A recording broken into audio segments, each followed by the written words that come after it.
Ya, bismillahirrahmanirrahim. Assalamualaikum warahmatullahi wabarakatuh. Alhamdulillah, alhamdulillahirabbil alamin, hamdan syakirin, hamdan naimin. Wala haula wala quwwata illa billahil azim. Wassalatu wassalamu ala habibina habibillahil alamin, Abil Qasim Mustafa Muhammad wa ala tayyibin tahirin. Allahumma rizqna taufiqat ta'ah wa bu'dal ma'siyah. Ya, melanjutkan bahasan yang sudah lalu ya. Jadi memang mulai dari mana ya? Ya, jadi perlunya belajar filsafat mungkin ya. Jadi perlunya belajar filsafat itu adalah untuk membentuk pandangan dunia. Jadi secara garis besar, kalau orang ditanya misalkan apa yang sesuatu yang menyebabkan dianggap ada, kira-kira apa jawabannya? Boleh, sini yang mesti perlu, kalau Mbak sama adik lihatnya sudah belajar sama Ustadz Adlani, jadi mungkin mestinya sudah terbentuk ya. Jadi kalau Bu Is, misalkan ditakoni misalkan kenapa apa yang disebut ada, kira-kira jawabnya gimana? Ada. Nah, kenapa sesuatu dikatakan ada?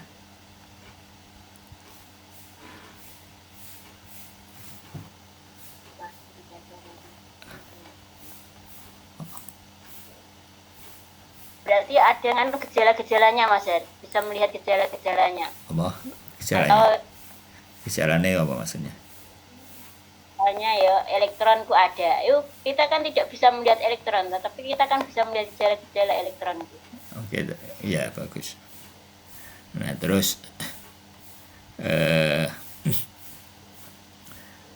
jadi ada itu ada ya kalau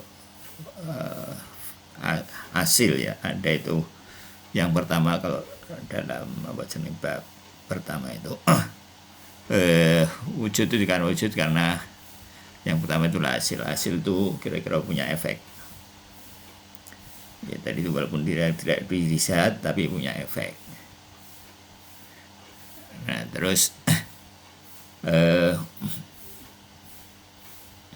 nah itu membentuk dua pandangan dunia. Kadang-kadang kalau orang ditanya apa yang dikatakan ada, itu seringnya ngomongnya itu adalah kenapa? Karena bisa dilihat atau bisa dirasakan, atau kalau nggak tahu elektron itu maksudnya gimana?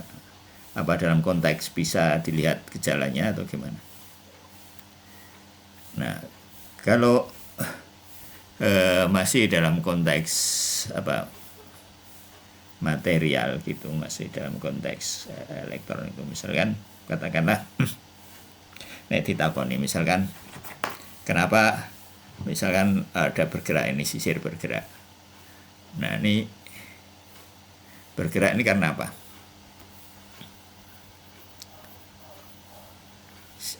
Siapa yang menggerakkan sisir?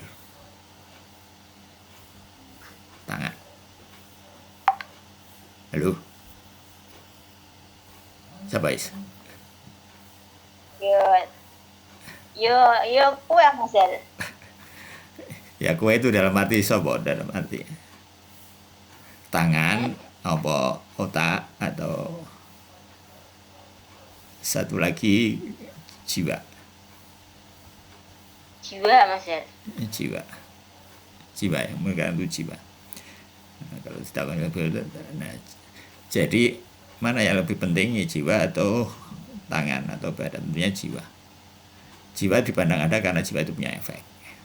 Disebut ada efek hasil. Nah, keberadaan yang non material itu lebih penting. Nah, kemarin saya dikasih dia di buku sama Dimitri itu. Bukunya itu tentang apa sih, Dua Arafah. Dua Arafah itu mungkin Mbak dan Zaki mungkin udah ya. Jadi ada dua cara memandang katanya tragedi Karbala itu. Yang satu itu memandang ya tragedi, pokoknya apa namanya, ya kesedihan karena pembantaian dan seterusnya dan seterusnya. Ya, kita sedih, ya sedih. Nah, pandangan kalau melihat seperti itu pandangan ya tadi itu kalau misalkan apa namanya pandangan dunia materi itu kira-kira seperti itu kalau melihat sesuatu itu dari fisik ya. Yang kedua itu pandangan wujudi. Nah kalau orang melihat tragedi Karbala itu dari apa namanya dari sisi pandang materi ya yang dilihat itu ya si sudut pandangan dunia material. Nah yang dilihat itu ya seperti itu yang terlihat tragedi dan seterusnya menyedihkan, menyesakan ya seperti di Palestina dimanapun atau dalam kehidupan kita sehari-hari memandangnya seperti itu ya dunia ini ya begitu dan itu akan mengakibatkan orang putus asa karena masalah itu nggak selesai dan ya masalah jadi dunia itu masalah saja jadi dunia materi ini yang membuat orang itu apa putus asa nggak bahagia dan seterusnya jadi bikin repot jadi nggak ada senangnya di dunia ini itu pandangan dunia materi mau diapa-apain juga begitu jadi kalau misalnya kita katakanlah kita mendapatkan sesuatu mengejar dan kemudian mendapatkan itu kalau dihitung-hitung lelahnya mengejar itu nggak seimbang dengan apa yang didapat. Nah, kalau kita melihat dunia itu dalam sudut pandang materi ya begitu. Nah, kalau kita melihat bahwa dunia ini dengan pandangan dunia ilahi, maka akan berbeda. Akan melihat bahwa sempurna ini, wujud ini adalah kesempurnaan. Nggak ada dunia yang lebih sempurna dari yang ada sekarang ini. Nggak ada mau ngasih saran apa. Sudah begini, kita melihat kesempurnaan dari segala sisi. Dari wujud materi ini kesempurnaan, alam raya ini kesempurnaan. Segala macam yang kita lihat itu kesempurnaan. Nah barangkali itu yang membuat apa namanya Sayyidah Zainab itu alaihi salatu wassalam mengatakan maro'a itu illa jamilah. Jadi melihat semua tragedi itu keindahan. Nah, itu kalau kita bisa melihat dunia ini dengan pandangan dunia ilahi. Jadi Allah berada di balik itu semua, Allah punya kehendak, Allah maha sempurna dan sifat-sifatnya sudah kita pelajari semua. Allah tidak akan Allah maha sempurna. Dulu kan kita sudah bilang ya, Allah itu aktual Allah aktualitas yang sempurna. Jadi semuanya sudah sempurna. Kasih sayangnya sempurna. Allah itu kita setiap kali bertasbih kepada Allah. Subhanallah Rabbiyal A'la, Subhanallah Rabbiyal Azim, Subhanallah dan seterusnya. Allah itu maha suci dari segala kekurangan. Kasih sayangnya tidak akan berkurang, tidak akan kurang, tidak akan berkurang. Tidak akan kurang, jadi tidak kurang kasih sayang Allah itu pada kita itu pada semua makhluknya itu sempurna. Itu kata filsafat. Jadi begitu juga Allahu Akbar, kebesarannya sempurna. Kita tidak bisa melukiskan kebesarannya. Kalau bisa orang berbicara alhamdulillah misalkan, pujian kepada Allah itu dengan sempurna. Jadi Allah maha terpuji dengan pujian yang sesempurna-sempurnanya. Jadi nah itu bisa kalau bisa ya, dengan cara begitu orang itu jadi bahagia. Jadi bersyukur dan melihat di balik kerepotan dunia ini melihatnya akan melihat semuanya ini dengan kacamata yang berbeda. Nah ini secara rasional itu mulainya dari filsafat. Jadi bagi orang-orang yang dikaruniai daya rasio yang lebih itu harus dimanfaatkan, karena kalau enggak nanti akan repot ya, karena orang-orang yang diberi katakanlah kelebihan dalam rasio itu baru kelebihan yang sifatnya seperti uang gitu ya, seperti uang. Jadi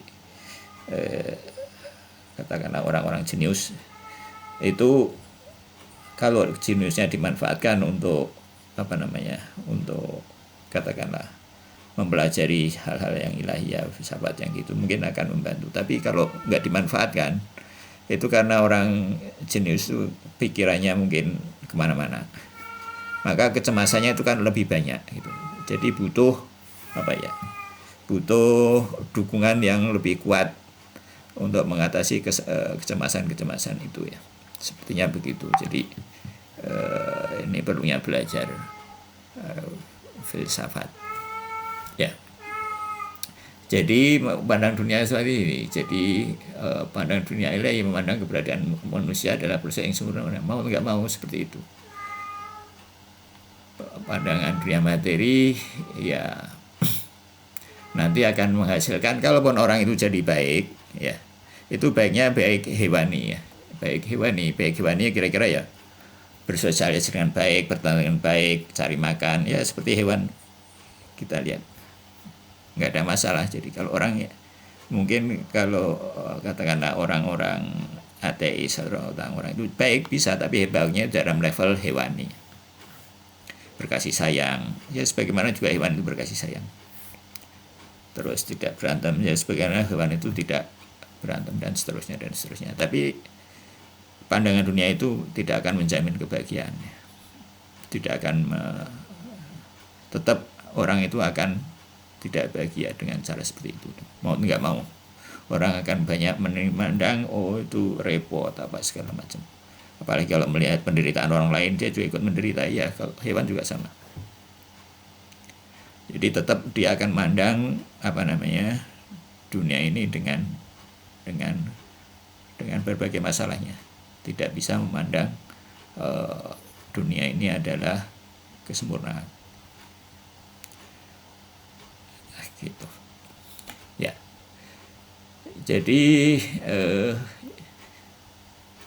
ya sama. Jadi misalnya kemarin itu ada cerita, jadi Mas Hirmawan itu di dalam kemarin saya ikut workshop di Polban. Jadi ini dalam rangka menyusun ya kira-kira sebagai anggota senat kita diminta untuk merumuskan diantaranya itu kira-kira ya Polban itu masa depan kayak apa lah. Nah terus mengundang diantaranya itu Mas Hirmawan Kresna Dipoyono ya, itu saya udah kenal beliau waktu di Salman dulu ya, bukan kenal, ini tahu ya, dulu waktu saya di Salman sudah biasa beliau itu memberikan ceramah. Ya diantara yang dia ceritakan itu adalah aspirasi dia atau cita-cita dia mengenai ITB. Ada banyak, tapi diantara yang saya masih ingat itu adalah dia ingin di antara keinginannya itu adalah supaya di antara alumni ITB itu ada yang mendapatkan hadiah Nobel. Ya, mungkin kita ketawa, tapi ketika ini diceritakan ke mamanya ketawa agak sinis. Nah, tapi Mas Hirmawan melakukannya dengan serius ya. Dia kayak mimpi, tapi dia wujudkan, dia cita-citakan dengan gimana caranya ya. Terus dia propose ya, mengusulkan program yang namanya World Class Professor Visit ya. Dulu ya, jadi kunjungan atau profesor kelas dunia yang kira-kira punya indeks Scopus itu di atas 100. Itu kira-kira profesor itu kira-kira sudah punya peluang untuk dapat Nobel lah, kira-kira seperti itu. ya dengan anggaran ya diajukan itu dan disetujui oleh Dikti. Nah terus dia disuruh ngelola terus dia bikin proposal seperti itu dia mungkin terus. Nah karena bikin proposal itu biasa itu harus dikompetisikan ya, dikompetisikan terus dia suruh memilih dia mau kalau dia jadi reviewer proposal tadi itu dia harus keluar sebagai dia harus milih sebagai pengusul atau sebagai reviewer. Nah karena dia ingin itu maka dia milih sebagai pengusul, dia keluar sebagai reviewer. Nah begitu dia keluar terus yang syarat H indeks 100 tadi oleh orang-orang diturunkan menjadi 15, 20 gitu. Nah, tapi program itu tetap jalan ya, tapi mentok, jadi cerita nggak sampai. Dan akhirnya dia ditanya sama orang diktinya itu, gimana kok jadi gini? Lah ya kan saya keluar ya. Akhirnya program itu cuma 1 kali, dan dulu sudah di Polban juga ada itu kebagian visit profesor sekali, dan sudah itu nggak ada. Nah, nggak jadi, berputus. Terus dia nggak kurang akal, dia akhirnya dia mahasiswanya itu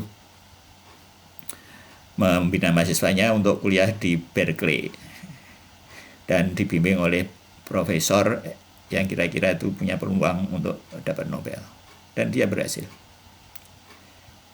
Nah, jadi di Berkeley itu katanya foto-foto pemenang hadiah Nobel itu dipampang.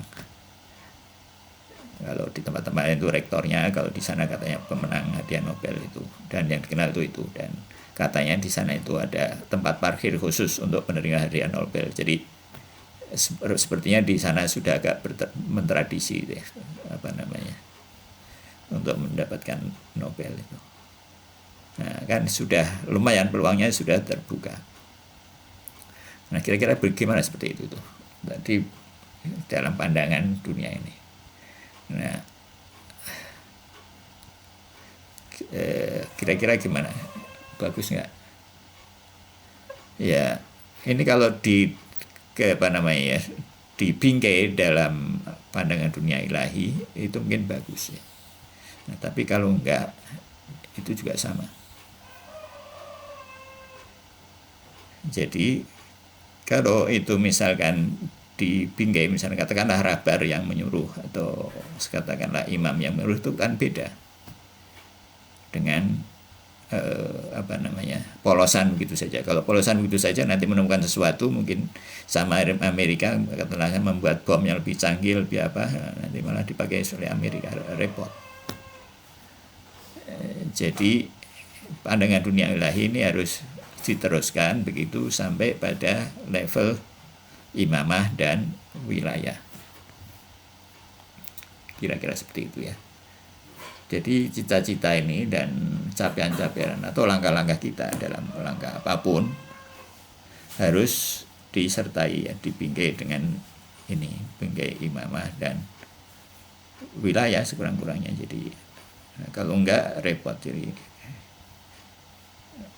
Jadi memang mungkin bisa dibilang pahalanya bisa dibilang nggak ada, nggak akan membuat kita ya takamal, membuat kita lebih sempurna ya, kira-kira itu pentingnya ya. Jadi pandangan dunia ini ujung-ujungnya harus bisa memperbaiki niat, memperbaiki motivasi, menata niat. Jadi nanti pandangan dunia ini nanti diturunkan pada ya akidah itulah, risalah, imamah, dan sampai wilayah ya. Dan jadi semoga Allah memberikan taufik pada kita semua untuk itu semua ya. Ya, jadi mengingatkan lagi, kemarin itu waktu review itu ada yang lupa ya mengenai ya, kita kembali ke ini, ke ada bussola. Di antara ada bussola yang penting itu adalah mungkin yang belum kalian belum direview kemarin itu adalah tafhim ya. Tafhim. Jadi yang pertama itu adalah dulu isi rububiyah ya. Isi rububiyah itu kira-kira isinya ya seperti tadi itu ya. Bahwa Allah Maha sempurna dan seterusnya. Bahwa pertama tawajuh itu fokus, jadi jangan lalai. Jadi setiap waktu kita harus ingat fokus bahwa apa yang kita lakukan itu adalah dalam kerangka ibadah. Kira kalau kasarnya begitulah ya, harus dalam rangka begitu. Jangan lupa niat. Terus yang kedua isi rububiyah, ketika diri rububiyah bahwa kita itu hamba, fakir dan seterusnya kan, itu juga sudah diterangkan dalam filsafat. Fakir kita itu fakir beneran, jadi kita bergantung kepada Allah di awal penciptaan dan untuk keberlanjutannya. Kefakiran kita itu dilukiskan diantaranya dulu itu sudah juga seperti wujud robit ya.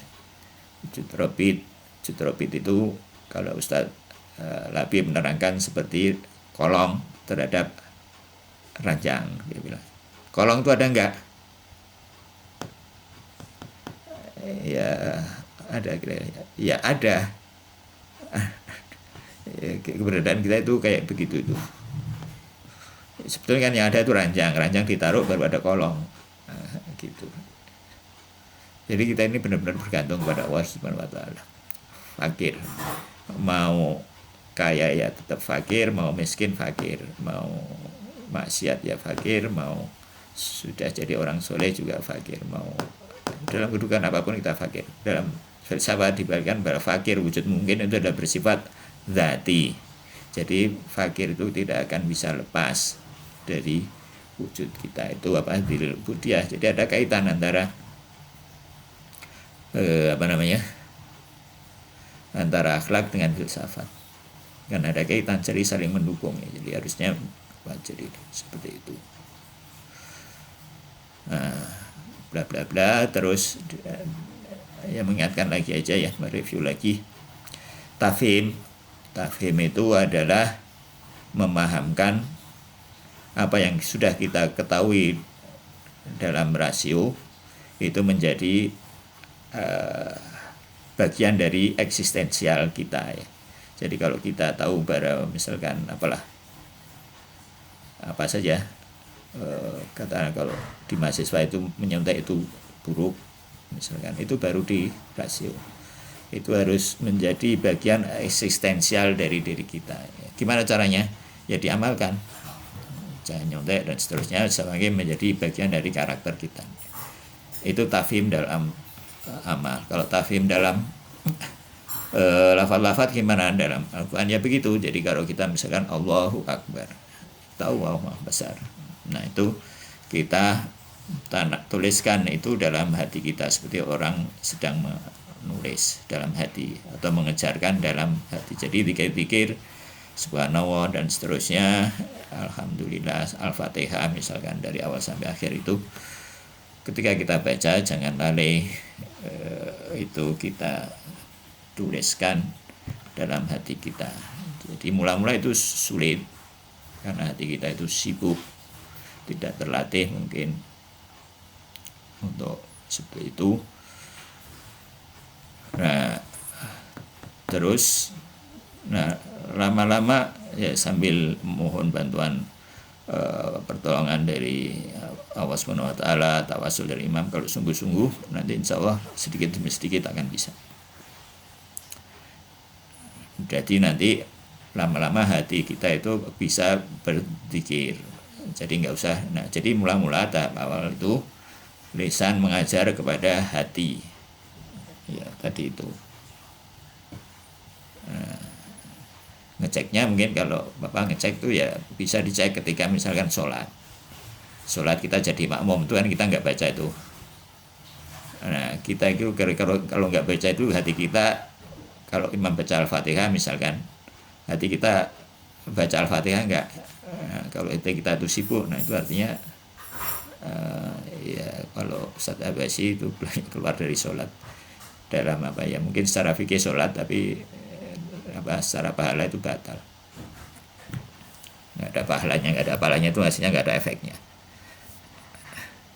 Jadi nanti sholatnya nggak ngefek. Jadi jawabannya kenapa orang sholat kok korupsi itu, kata Tejo itu. Ya karena karena adab-adabnya itu, bahkan fikihnya itu nggak di itu. Jadi sholat itu bisa ngefek kalau adabnya itu adab batiniahnya itu dipenuhi. Seperti orang itu belajar ya bisa aja dapat ijazah, tapi kalau ijazahnya itu nggak pakai adab, nggak pakai etik, ya nggak dapat ilmu, nggak jadi pintar. Itu juga sholat itu yang nggak ngefek, nggak ada hasilnya, ada efeknya kehidupan sehari walaupun berpuluh-puluh tahun, masih juga jiwanya resah dan sebagainya.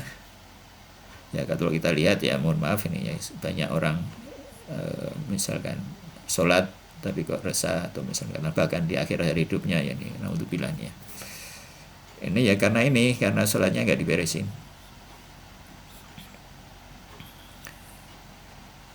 Adab sholatnya tidak dibereskan. Pasti orang itu kalau tidak bahagia itu tadi itu. Ya, pasti ujung-ujungnya ada di sini. Kata Imam Khomeini, ini keberhasilan sholat ini, kata Asad Basian kita. Keberhasilan hidup kita ini bergantung pada keberhasilan sholat. Sholat itu adalah kalau diterima sholatnya, semua amal diterima. Kalau sholatnya ditolak, semua amal ditolak. Artinya kebahagiaan dunia dan akhirat kita itu bergantung pada sholat, dan sholat itu bergantung pada kehadiran hati, keberhasilan kita. Nah dalam tafhim itu kalau orang kalau orang berhasil tafhim itu sedikit-sedikit ya, mula-mula, lama-lama hatinya itu akan memimpin ya, hatinya itu kan hidup. Nah itu kalau sudah hidup begitu bisa berzikir sendiri ya, tanpa bantuan lisan. Nah nanti hati itu yang ganti, yang menjadi pemimpin, menjadi leader untuk lisan dan anggota-anggota tubuh yang lain. Gitu, jadi hatinya itu mulai hidup, bisa menyalain, bahkan bisa mengaruhi sekitarnya. Begitu kalau hatinya itu jadi kuat. Kalau enggak ada cara lainnya, cuma itu cara jadi sholat ini, kata Ustaz Habsyi, itu adalah asal dari semua ibadah, sumber dari semua ibadah. Jadi penting sekali kita untuk mempelajari buku ini ya, dan tidak melewatkan ya kalau bisa langsung mengakses caranya Ustaz Habsyi ya. Oke.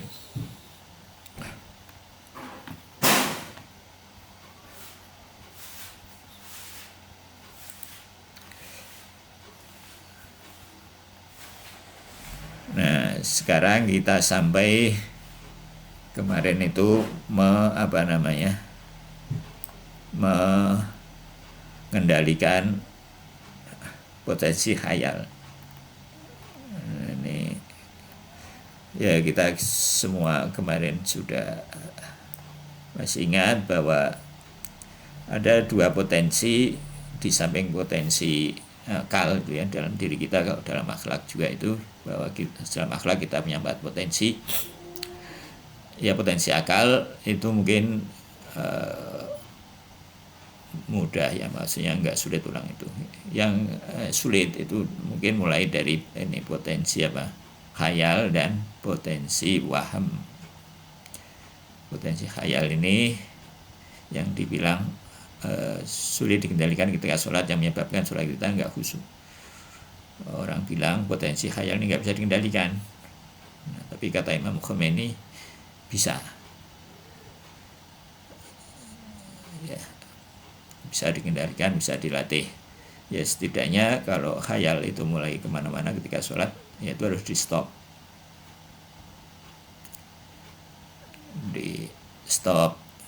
Ya, dikembalikan lagi ke jalurnya ya, segitu terus diawasi, muraqabah, diawasi dari waktu ke waktu ya.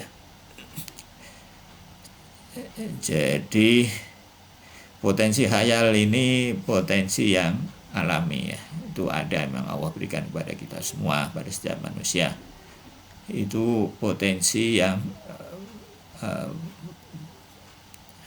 ya bagus, maksudnya bagus ya, seperti potensi-potensi yang Allah berikan yang lain. Jadi jadi kalau kita sholat, kalau kita melakukan sesuatu itu ya hendaknya ya semua potensi kita itu kita libatkan, khususnya dalam ibadahnya. Jadi kalau kita ngaji misalkan ya, itu semua potensi itu dilibatkan. Jadi potensi fisik misalkan lisan, ya kita bagus-bagusin bacanya, kita keraskan, kita buat begitu rupa sehingga ngaji kita itu membekas dalam hati ya, menulis seperti orang menulis, ada bekasnya dengan suara yang gimana ya, kita atur-atur, kita cari-cari cara bagaimana supaya itu menjadi sesuatu yang tertulis dalam hati, jangan lalai ya, dengan suara yang volume yang cukup ya. Kalau nggak bersuara mungkin kelihatannya mungkin nggak tahu ya, itu kayaknya kurang ya, ada sebagian potensi kita yang tidak kita libatkan misalkan gitu. Dan itu akan berpengaruh pada efeknya, pada hasil ngaji itu akan pengaruh itu. Mungkin khayal kita akan lebih mudah kemana-mana kalau kita ya dengan seadanya, kira-kira begitulah. Jadi ya semua kira-kira potensi khayal itu juga begitu. Jadi bisa kendalikan kalau kita serius, bisa kita kontrol. Dan tadi itu jangan lupa tawasul dan mohon ya tadi kita kembali ke dilil ubudiyah tadi itu. Jadi kita ini wujud fakir, selalu perlu pada Allah Subhanahu wa taala. Serius dengan itu. Jadi jangan multor dulu ya. Jadi jangan hari-hari, kalau dalam kata orang Sunda itu. Ya dapat yang enggak, ya, udah itu ya sudah, itu makan enggak dapat.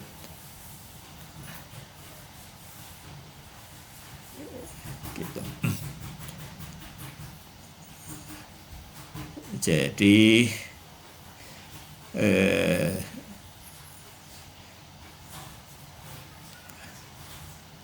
dan apa yang selanjutnya ini dalam pasal ini, pasal selanjutnya pasal Al-Faslu Tsani Asyar ya, pasal ke-12.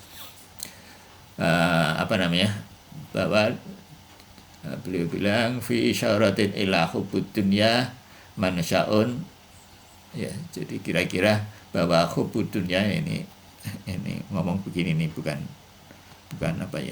bukannya terus Bapak itu jadi beres ya, enggak, ini sama-sama belajar. Jadi ini jangan gitu kok masih gitu ya, enggak, itu jangan dibilang gitu ya. Ini kalau ngomong begini bukannya Bapak itu enggak khawatir, ini ngomong ini juga khawatir, tapi ya adanya begini ya. Ada begini, ini untuk kita semua ya, untuk Bapak ya, terus khususnya untuk diri sendiri ini. Ya, hubutunnya mansaun sumber dari tasyattutil khayal ya. Jadi beliau bilang bahwa hubud dunia itu adalah sumber dari satat ya, kira-kira bermacam-macam kali ya. Pokoknya khayal ini jadi kacau lah. Wa mani'u min khuduril qalbi, dan penghalang dari kehadiran hati. Wa fi bayani ilaji bil qadaril maisur, dan cara-caranya ya. Jadi kita sudah sering dengar habis dunia rasul kulli khotiah ya, dari Imam Shatiq kalau kata Basi ya. Ya, tapi emang begitu. Jadi perlu kita sering dengar hadis ini ya. Hadis ya apa namanya? Hadis-hadis ya, perkataan-perkataan para maksumin itu cahaya ya. Cahaya. Jadi punya semacam apa ya? Punya semacam kalau Ustadz Yusuf itu mengatakannya kayak sihir. Jadi ada sesuatu yang beda. Jadi ada sesuatu yang membuat kita itu termotivasi ya. Beda dengan perkataan filosof. Filosof itu perkataannya mungkin kering. Enggak, kalau perkataan para maksumin itu enggak ada, beda memang. Nah, itu kita perlu sering-sering begitu. Jadi ini bukan perkataan orang biasa ya, atau bahkan bukan perkataan katakanlah kayak filosof yang memang memikirkan apa yang dikatakan itu dengan baik-baik. Lebih dari itu. Jadi perkataan maksumin ini beda, harus kita perhatikan dengan serius, apalagi kalau perkataan itu beliau ulang-ulang ya. Ya, itu juga salah satu kunci keberhasilan dalam hidup. Jadi kalau kita ingin menghindari maksiat, menghindari kesalahan, masalahnya sudah kita ketahui, yaitu hubud dunia itu ya. Jadi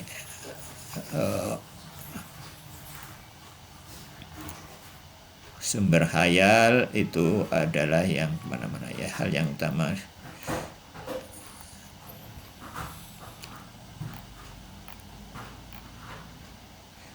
Dan inti dari manusia ini adalah ta'alluq ya.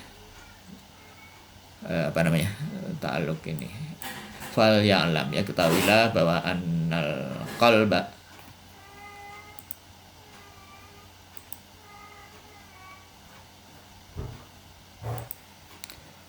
fa'lam, ketahuilah annal qalba, bahwa sesungguhnya hati bihasbi fitratihi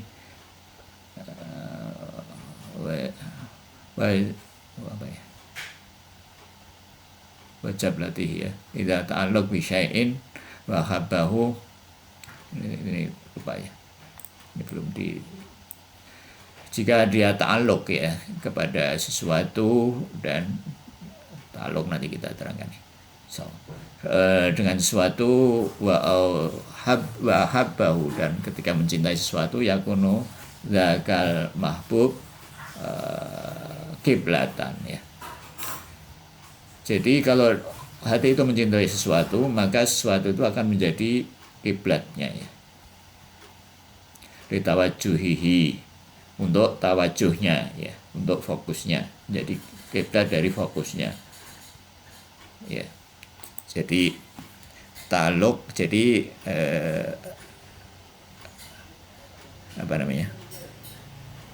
khalaqal insana min alaq ya, atau jadi hati itu kadang-kadang di ta'alluq ya.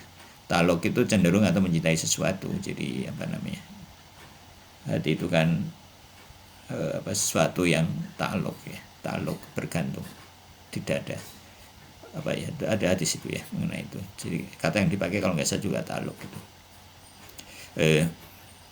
Atau paling enggak di ta'alluq itu mencintai dan cenderung sesuatu, bergantung. Dalam doa dalam doa mana? Jadi kita melihat pikiran bahkan manusia, dan ya kira-kira begitu ta'alluq. Jadi khalaqal insana min alaq. Ini ada hubungannya dengan ini ta'alluq.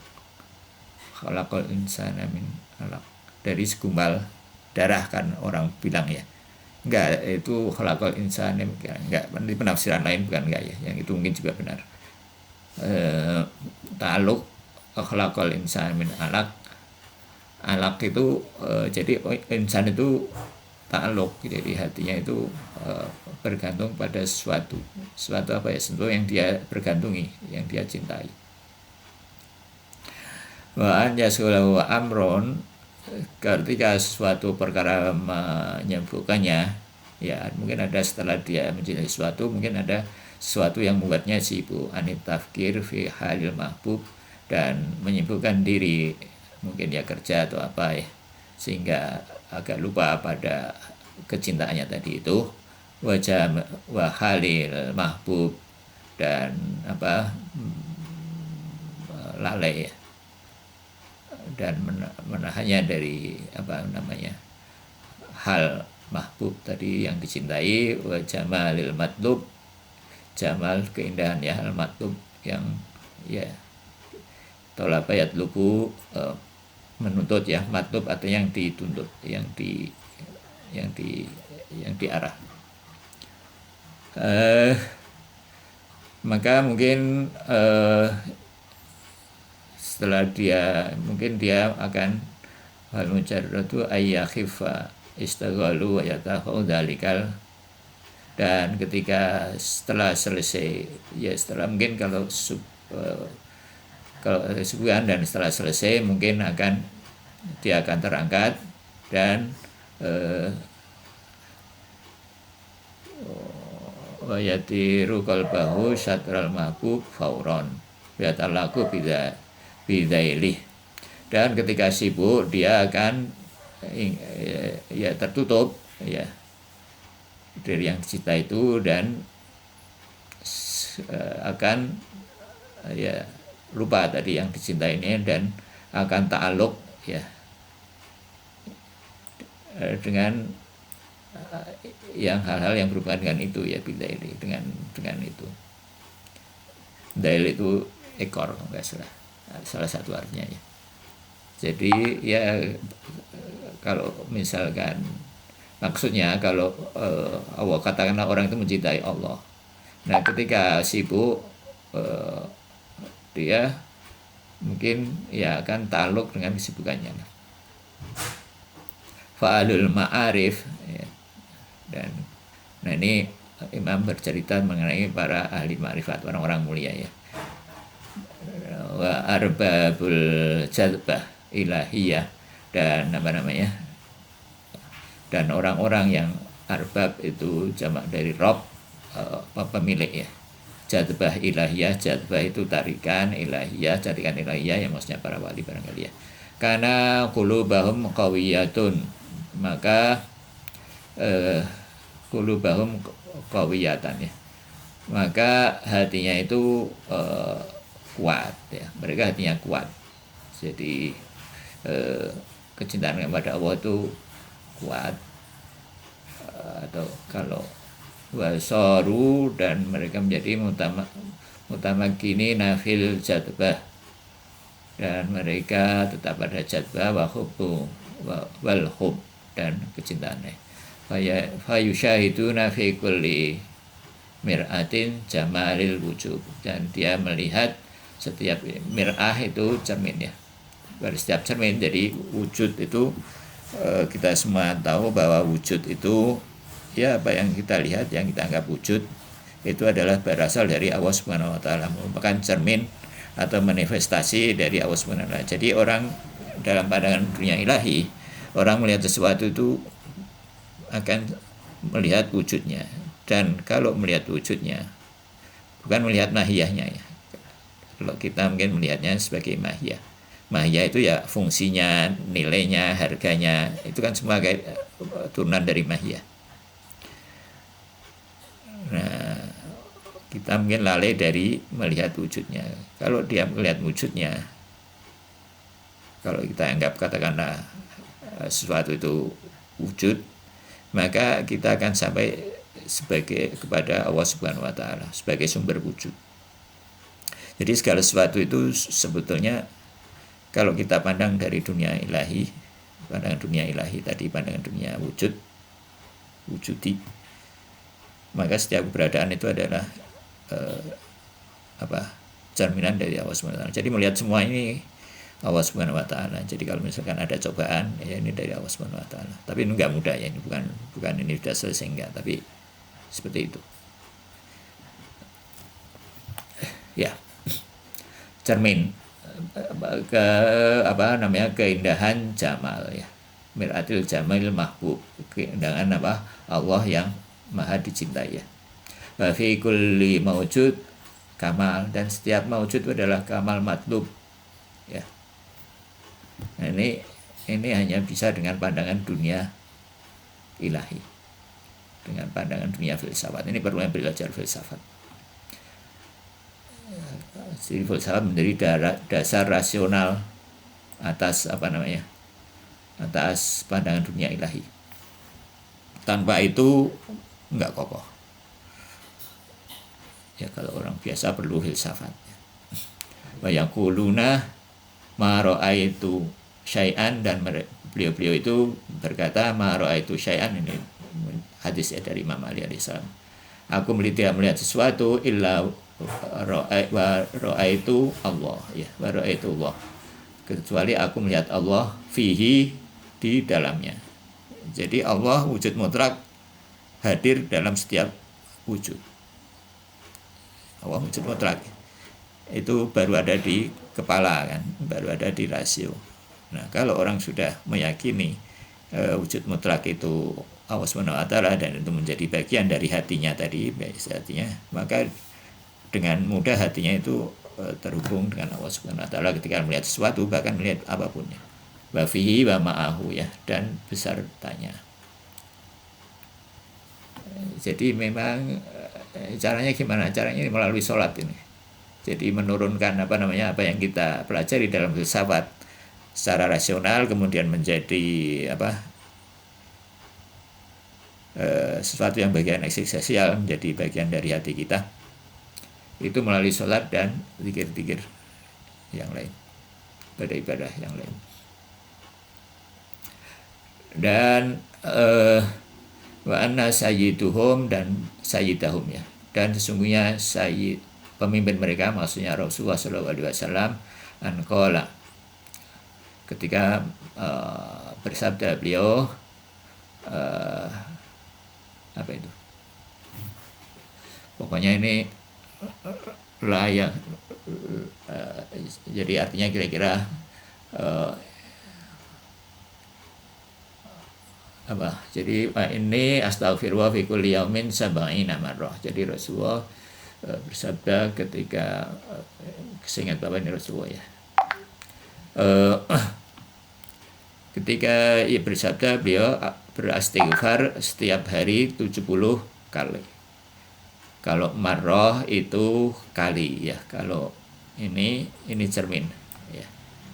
Jadi belajar bahasa Arab itu penting sebagai bagian dari untuk menunjang tafhim tadi itu ya. Jadi sulit orang bisa tafhim itu tanpa mendalami bahasa, tanpa mendalami bahasa Arab lah, tanpa tahu bahasa Arab.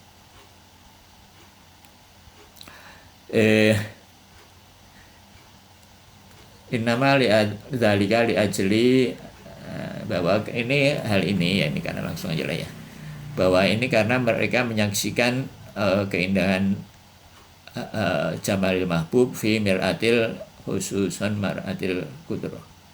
Jadi mereka melihat, jadi beristighfar karena melihat bahwa keindahan mahbub itu dalam cermin yang kotor. Cermin yang kotor itu maksudnya kamirati Abi Jahlin ya. Seperti apa? Cermin Abu Jahal.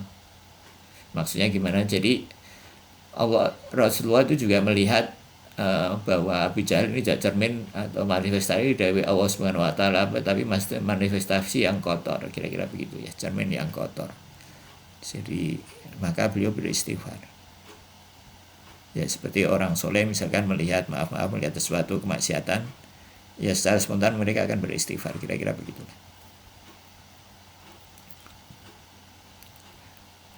Ya, jadi bukan lalai. Jadi ketika mereka itu berhadapan, ya intinya mereka ketika berhadapan dengan dunia mereka itu lelah ya, memang benar. Tapi mereka akan berkewajiban melakukan tugas-tugas risalah dan membimbing listennya, terus ketemu dengan orang-orang macam kita ini. Beliau beristighfar, orang kok kayak gitu kira-kira begitu. Terus ketika mereka selesai dalam tugas-tugas mereka dan kembali ke Allah Subhanahu wa taala, mereka senang, mereka bahagia, mereka ya begitu. Ya seperti hadis itu ya, arif nih bisolah itu ya, kebidakan aku dengan sholat dan seterusnya, minta bilang dan kira-kira begitu ya. Dan orang-orang yang hubud dunia macam kita ini ya fokusnya pada dunia ya, kalau fokusnya ya lelah terus. Hubud dunia itu kata Ustaz Tabasi yang paling kuat itu hubur riasah katanya. Jadi dunia itu macam-macam tentunya ya, spektrumnya macam-macam. Hubur riasah itu yang paling sulit mencabutnya. Hubur riasah itu cinta kepemimpinan. Para politisi itu mungkin ya, bukan bisa jadi orang yang berpolitik, bisa jadi ya, mungkin kira-kira cerminannya itu orang mereka suasana ya. Itu sulit sekali mencabut itunya, mencabut hubur dunia itu katanya. Itu ya.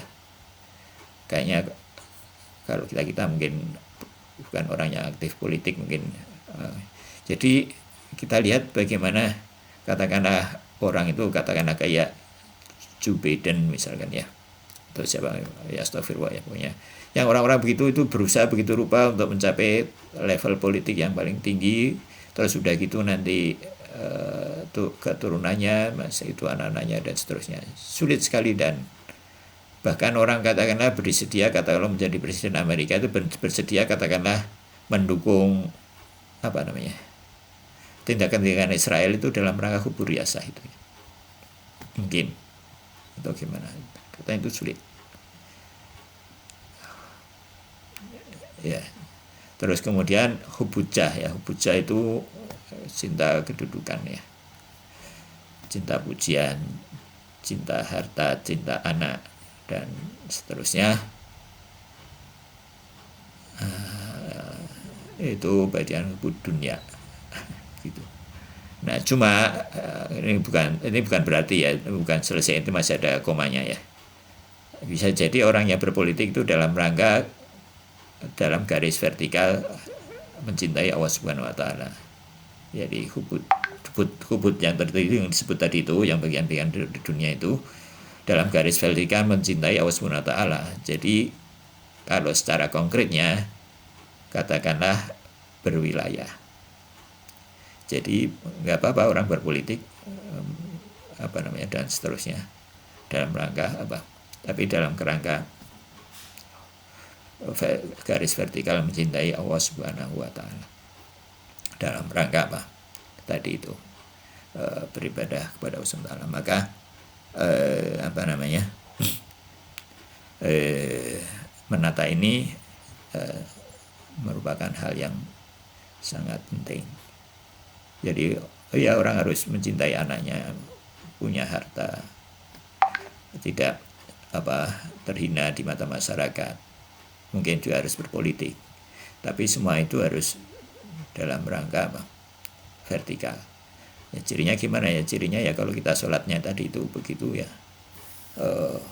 apa namanya, nggak mengganggu sholat, dan seperti Rasulullah tadi ya, mungkin kalau berpolitik ya capek juga, tapi itu dalam rangka apa namanya, dan itu kan kelihatan jejak-jejaknya ya, ciri-cirinya apa namanya,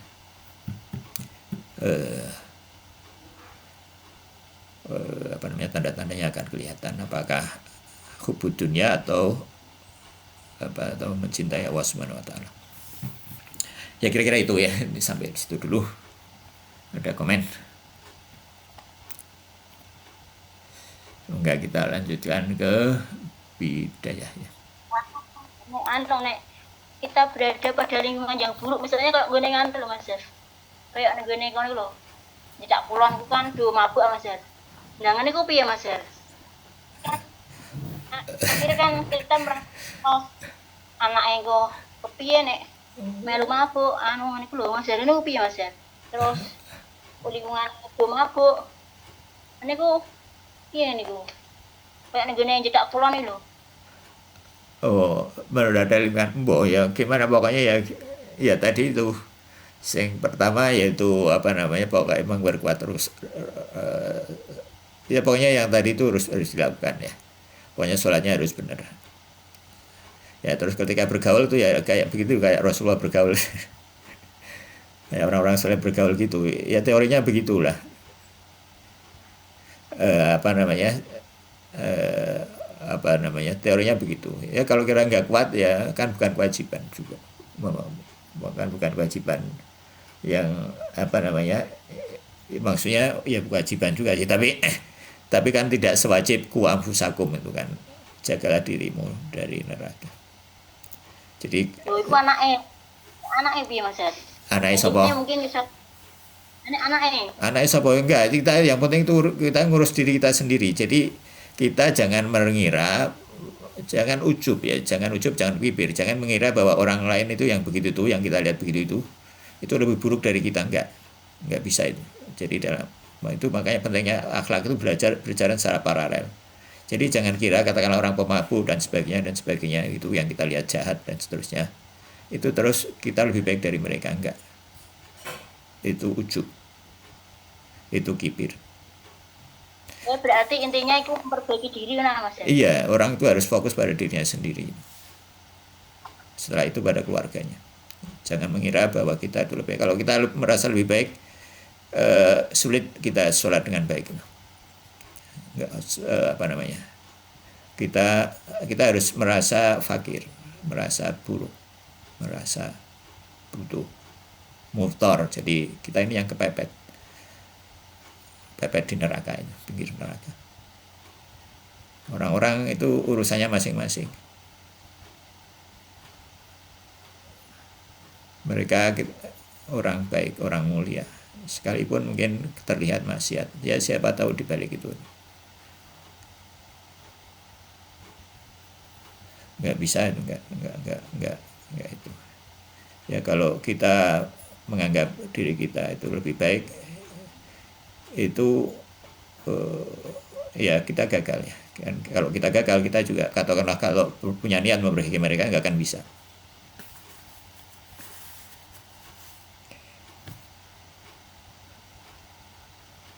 Jadi jangan sok suci, sok apa. Orang kita ini fakir, benar-benar fakir. Jadi untuk jadi baik itu kita perlu pertolongan Allah Subhanahu wa taala. Muraqabah terus-menerus. Mengawasi diri kita, gitu. Nggak mudah memang. Jadi siapapun yang kita lihat tampaknya itu bermasalah, ini itu tetap kita harus menganggap mereka lebih baik dari kita.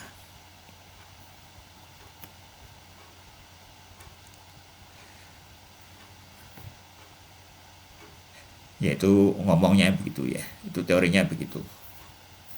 Ya tadi itu tetap teori itu harus kita apa namanya, kita terapkan dalam diri kita. Kita didikkan, kita paksakan dalam hati kita, supaya hati kita tuh nerima. Kadang-kadang hati kita nggak nerima yang begitu-begitu. Masa sih ya? Nah itu perlunya, nah itu hati kita jadi keras, perlunya nangis di hadapan Allah Subhanahu wa taala. Nah kalau nangis itu mungkin lebih mudah, apa namanya, merubah hati, melunakkan hati. Imam Khomeini suka bilangkan di sini, hati yang keras dan hati yang keras, hati yang keras. Imam Khomeini merasa hatinya keras.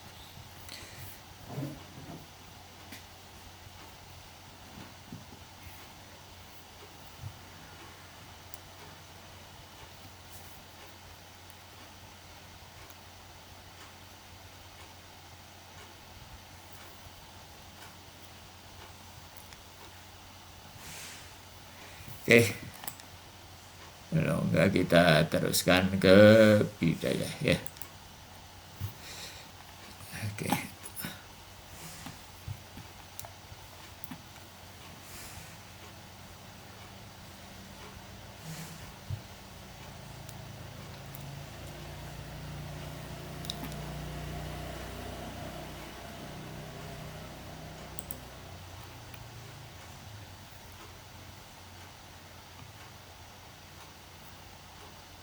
Ya, jadi pasal ini nih, pasal bab inilah khususnya ya, bab marhalah kelima ini. Marhalah kelima ini sebetulnya kira-kira berbicara mengenai hubungan wujud dengan mahiyah dengan wujud ya. Bagaimana mahiyah itu berhubungan dengan wujud ya.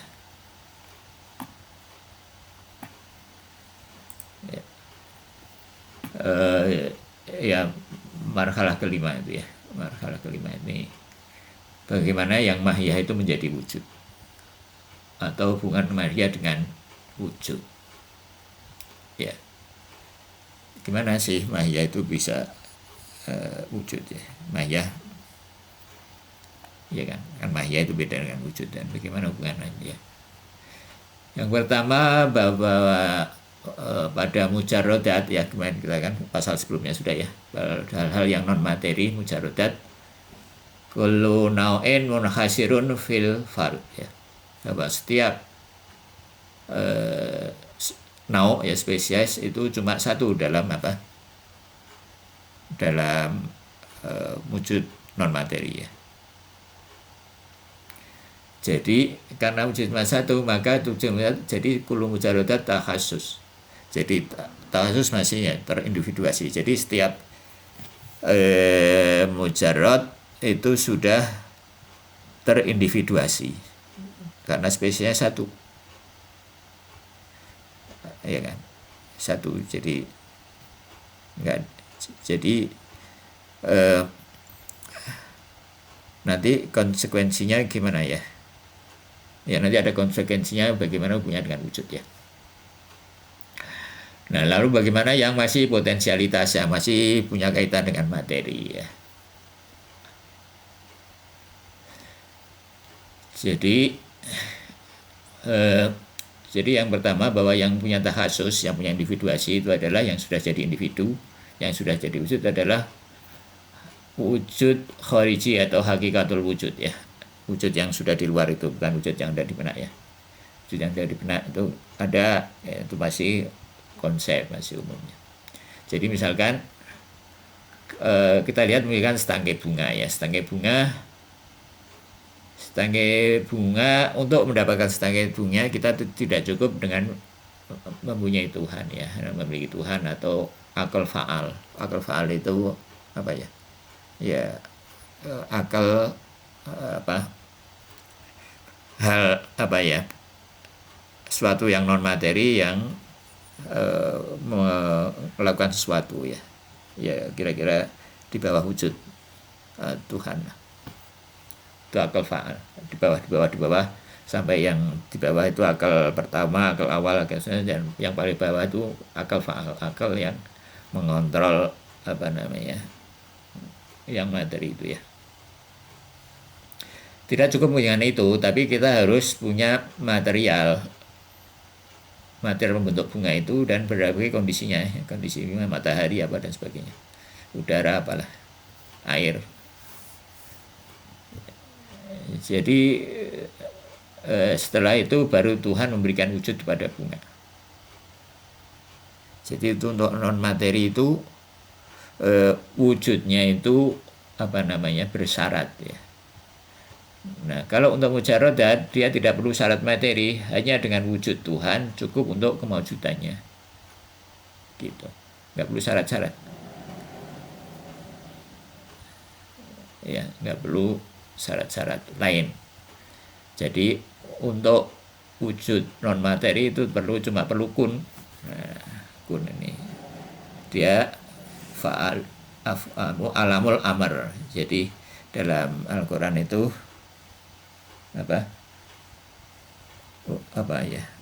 wa ilaihil amru wal khalqu ya, baginya lah alam amr dan alam khalq.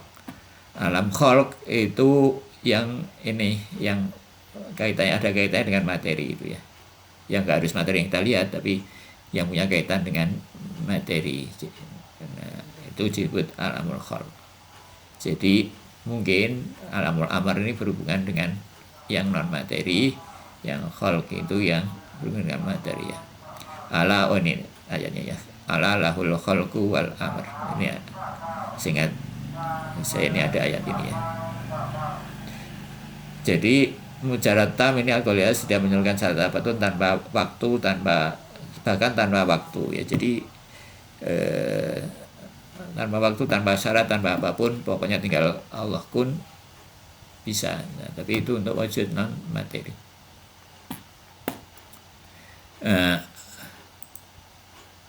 Takhasus hanya berlaku pada wujud non materi. Takhasus berlaku ya, takhasus ya, oke. Takhasus tentunya berlaku pada wujud materi dan non materi kan, mujarrad. Jadi untuk wujud mujarrad ya, untuk wujud non materi, maka mungkinnya itu bersifat dzati ya. Dzati artinya dia tidak bergantung, untuk maujud itu dia bergantung dengan yang lain. Itu dzati, bersifat dzati. Jadi tinggal Allah kun jadi kalamul amr ya.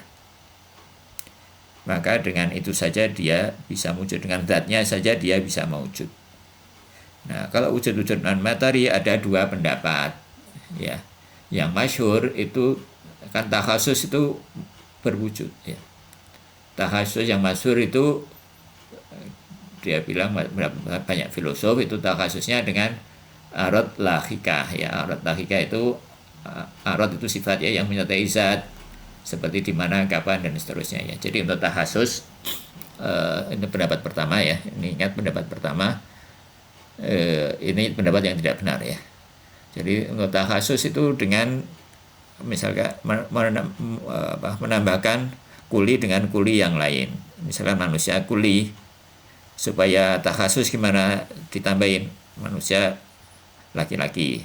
Terus supaya lebih sempit lagi umurnya, misalkan katakanlah lahir tanggal 26 Agustus 64 nih bapaknya. Terus meninggalnya kapan? Ya belum meninggal. Pokoknya yang lahir itu. Terus tinggalnya di mana? Tinggalnya di Cimahi. Lagi duduk di kursi ini, misalkan jam sekian. Itu sudah takhasus bukan? Itu tetap belum. Gitu. Itu tetap belum takhasus. Jadi kuli sekalipun banyak itu tidak akan menghasilkan takhasus. Nah, tapi kalau kata filosof ini bisa takhasus dengan nambah-nambah begitu. Nah, kalau menurut Alamah Tabatabai yang benar adalah pendapat Al-Farabi dan Mullah Sadra ya. Takhasus itu harus dengan wujud, tidak bisa dengan menambahkan kuli demi kuli dan seterusnya. Ya ini ya kira-kira hubungan antara itu. Jadi memang orang itu butuh, katakanlah di sini menerangkan bahwa mahya itu butuh wujud, butuh Allah Subhanahu wa taala untuk wujudnya itu. Sekalipun semua syarat-syarat untuk materialnya itu ada. Seperti bunga misalkan bibitnya sudah ada, ininya sudah ada udara, udah ada air, udah ada tanah, udah apa segala macam. Nah, tapi kalau belum dapat SK dari Allah Subhanahu wa taala untuk wujudnya, itu nggak akan wujud. Itu menurut Al-Farabi dan Mullah Sadr. Jadi takhasusnya itu dengan wujud. Nah, terus yang lain-lain tadi di mana? Yang lain-lain tadi itu adalah efek wujud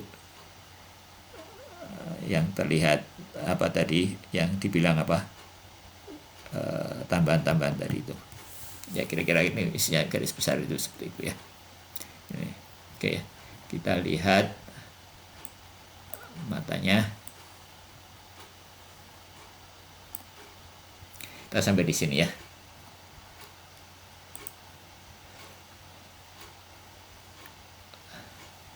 Wa amma takhasus fahuwa fil anwa'il mujarrati min luzumin nau'iha.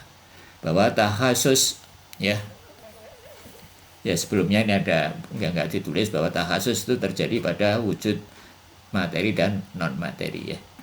Dan takhasus dengan anwa ini jamak dari nau ya.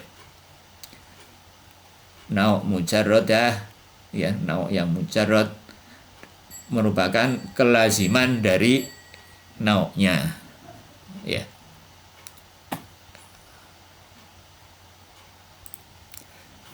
Jadi untuk wujud-wujud mujarradah maka takhasusnya itu adalah merupakan kelaziman dari spesies. Jadi karena dia mujarot, maka takhasusnya itu dengan apa merupakan kelaziman, dia bersifat dati, tidak perlu yang lain untuk wujud-wujud non materi. 5 arafta anna al mujarroda munkhasirun fil fard, karena seperti pada yang sebelumnya ya sudah diterangkan bahwa nawa mujarrad munkhasirun fil fard, munkhasirun terkhususkan ya pada satu individu saja. Jadi ya untuk non mujarrad satu spesies itu satu individu, jadi dia langsung takhasusnya tadi. Wahada muraduhum biqaulihim, ini adalah maksud mereka ya, murad itu maksud, biqaulihim perkataan mereka, innaha muktafiyatun bil fi'li, bahwa sesungguhnya itu kembali pada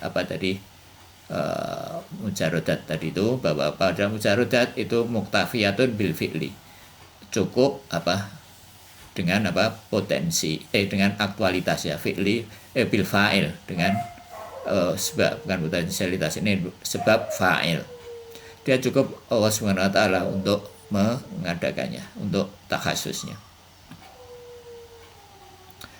Bil fi'li tujadu bi mujarrati imkanu haddati, karena bil fi'li tujadu ya, dengan dengan bil fi'li bil fa'il tujadu bi mujarrati imkanu haddati, karena mujarrad itu imkannya bersifat dzati ya, itu ya. Wa fi anwa'il madiyah, dan untuk spesies anwa dari nawa yang madiyah yang bersifat materi, madi, kal unsuriyat itu jamak dari unsur ya, unsuriyat atau anasir. Unsur di bahasa Arab ya, ini unsur, seperti unsur-unsur, maksudnya mungkin unsur-unsur kimia juga ini ya. Fi alwa'il madiyah kal unsuriyati bil a'radil lahiqah, dia untuk ini pendapat pertama ya, ini pendapat pertama yang tadi itu ada dua pendapat, ini cerita mengenai pendapat pertama, bahwa untuk wujud-wujud materi dia terkhusus dengan a'rad yang dengan sifat-sifat yang menyertainya, tingginya, warnanya dan seterusnya ya. Wa umdatihal aina, dan yaitu itu sifat-sifat lahiqah itu, yaitu al aina, di mana ya tempat, wa mata, dan kapan ya, waktu, dan wa'ad ya, ini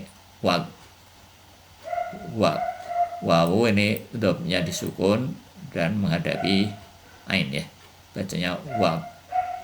Dan wa'ad itu kira-kira posisi, suka diterjemahkan posisi ya, position dalam bahasa Inggris, position. Jadi misalkan pulpen ini ya, ini tegak, ini terbalik, jadi ini misalkan ini posisi, atau orang misalkan berdiri duduk, jadi orang yang di situ yang hidup dari tahun sekian sampai sekian, duduknya begini, nah duduknya itu wa'ad. Wahya takhasus an-naw'il bila khikuha bih, dia dengan takhasus dengan hal-hal yang menyertainya ya. Fi aradil fi urudil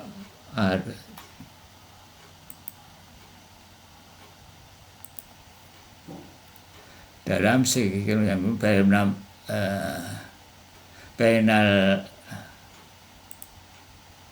baina mabadi takwinihi, dalam spektrum yang luas, dalam spektrum sifat yang luas antara mabda takwinihi awal penciptaannya ya, ila muntahahi sampai selesainya, sampai meninggalnya atau sampai sampai selesainya. Kal fardi minal insan, seperti individu manusia, al waqi ya, yang waqi itu yang eksis, antara bainal hajmi kada wa hajmi kada, ya antara ini dan itu ya, wa mabda'i zamani, dan mulai lahir kapan ya, mabda mulai zamani waktu ya, mabda'i zamani kada ya, dan dia hidup dari mulai sekian ila mabda'i zamani kada sampai sekian. Wala hadhil qiyas hadha wal masyhur, dan dengan analogi yang ini, hadha wal masyhur indahum, ini adalah pendapat yang masyhur indahum di kalangan para filosof. Terus wal haqqu, dan yang benar, kama dhahaba ilahil muallim asani ya, yang pendapat yang benar adalah sebagaimana pendapat muallim asani. Nah ini gelar Ibnu Arabi ya, bukan Al-Farabi tadi itu. Al-Farabi itu di kalangan filosof sebagai muallim sani. Muallim awal itu adalah Aristoteles kalau salah ya. Muallim sani, guru kedua dalam filsafat. Wa taba'ahu, dan mengikutinya sadrul mutahallihin, dan mengikuti pendapat muallim sani adalah sadrul mutahallihin, mula sadra ya, annat tahassus bil wujud, bahwa tahassus itu dengan wujud.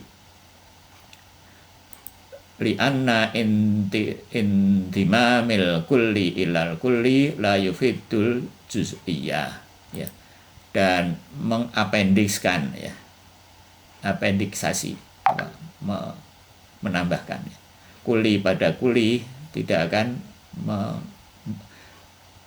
yufidu ini faidah itu dalam bahasa Indonesia, dengan tidak akan memberi faidah pada juz'iyah, tidak akan menjadikan dia jadi juz'i, jadi akan tetap kuli sekalipun tinggal satu ya, tinggal.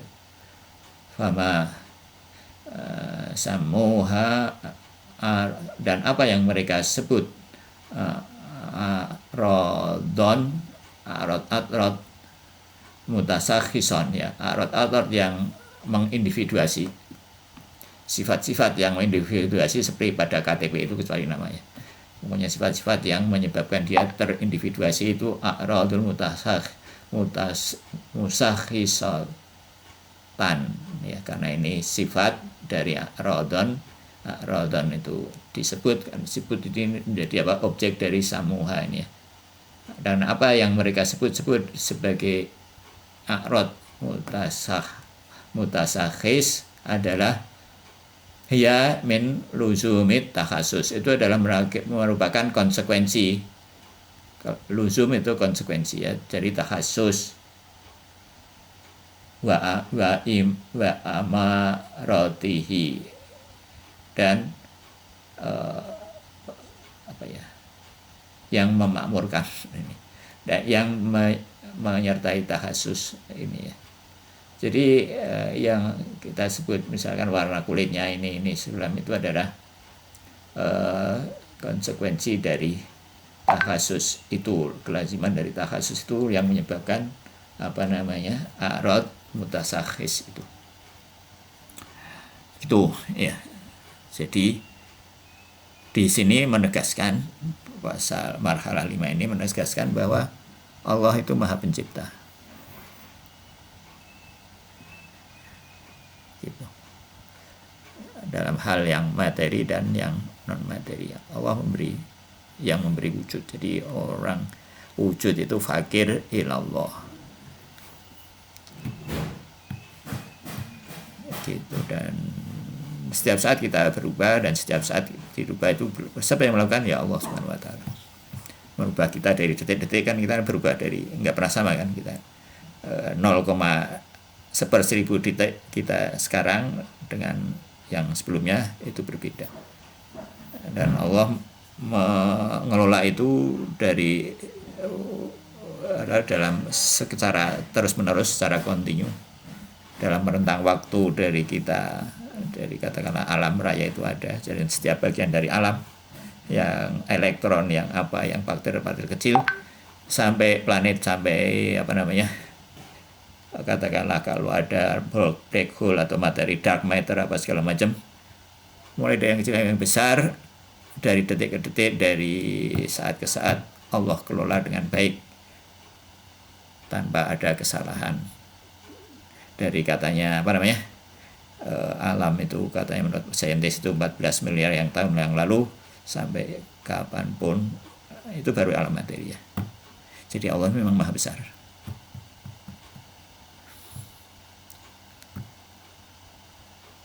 Gitu. Belum lagi yang ada di jiwa kita ya. Semua Allah kelola subhanahu ya, dengan kemahasuciannya, tanpa ada kesalahan sekecil apapun. Begitu. Nggak pernah kan ada elektron melenceng tanpa sebab, atau apalah gitu, yang melenceng yang nggak jelas.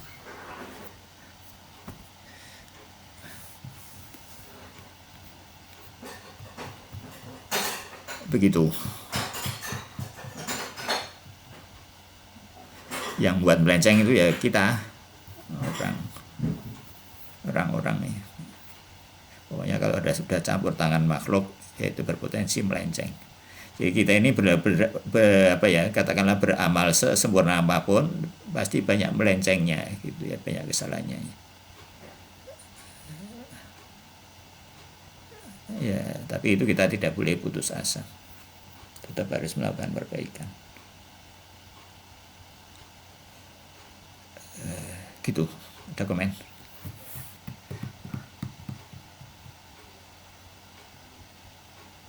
Jadi kita tetap perlu istighfar, kita tetap perlu fakir, perlu Allah Subhanahu wa Ta'ala, perlu syafaat. Ya, tapi tidak lantas itu semua membuat kita tidak melakukan sesuatu atau tidak melakukan perbaikan atau gimana. Gitu. Oke.